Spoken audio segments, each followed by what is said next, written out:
全世界都瘋搶抗衰老補充劑，但係科學家自己都話，我哋都未真正了解佢。呢個畫面好諷刺。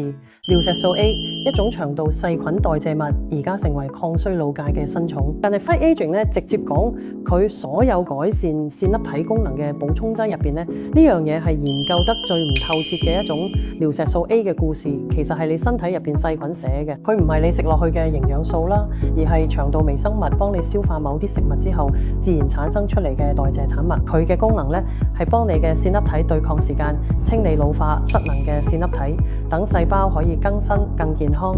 聽落好科幻，咁但係問題係咧，我哋連佢點解有效、安全劑量幾多、長期影響係咩，都仲未完全搞清。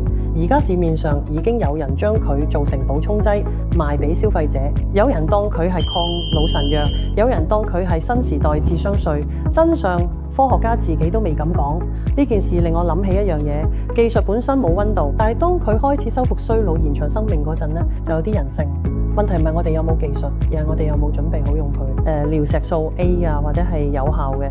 但係如果我哋連作用機制都未搞清，就急住推向市場，咁就唔係科技進步，而係消費主義綁架科學。真正嘅科技突破唔係令人永生，而係令每一年都活得值得。我哋需要嘅唔係快啲有答案，而係啱嘅答案。抗衰老研究唔應該只係一場商業競賽，而應該係一場對生命嘅尊重。當科學家話我哋未知嗰陣，其實佢哋係保護緊你。科技可以延長壽命，但係智慧先至可以定義生活。識得食，識得住，識得生活。我係 Fanny，下次再同大家探世界。